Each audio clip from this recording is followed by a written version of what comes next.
waxaa maanta isbitaalka guud degmada burtinle booqday maamulka degmada nabadoonada iyo isku duwaha caafimaadka degmada burtinle iyo xildhibaan cabdiqaadir xuseen midab oo ka mid ah xildhibaanada baarlamaanka puntland ayaa u kuulgalay xaalada caafimaad ee isbitaalka guud degmada burtinle booqasho iyo indheeyaaan kadib waxaa warbaahinta la hadlay agaasime ku-xigeenka isbitaalka guud degmada burtinle iyo shaqaalaha isbitaalka. saaka waxaa la yimaaday wafdi hogaaminayo xildhibaanka dawlada puntland cabdiqaadir xuseen midab iyo gudoomiyaha degmada golaha deegaanka dawlada hoose nabadoono caaqilo runtii saaka waxaan ugu yimaaday inay isbitaalka soo booqdaan xaaladihiisa meesha wax marayaan waana soo dhaweynay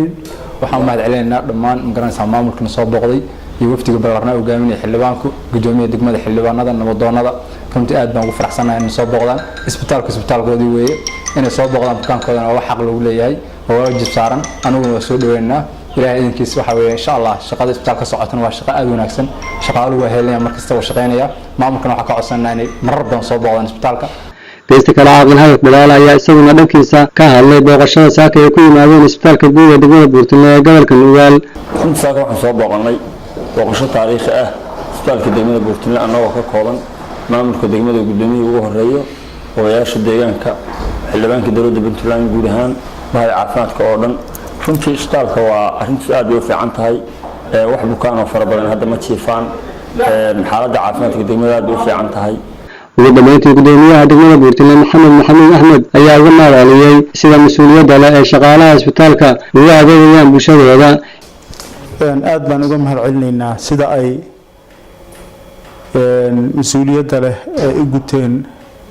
waajibaadkoodii ayna ula dirireen xanuunkii ilaahay naga joojiyay ee ahaa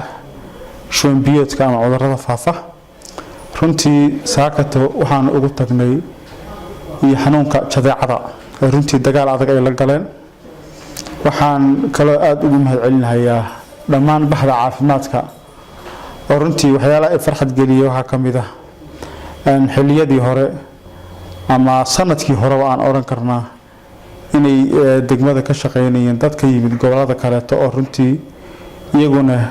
aqoontooda aad baan ugu faraxsanahay degmada ka shaqeeyaan laakiin isku filnaanshaha dhanka caafimaadka ay ka gaadhay degmada ardaydii wax u soo baratay ee deegaanka u dhashay oo run ahaantii qaybihii kala duwanaa ee caafimaadka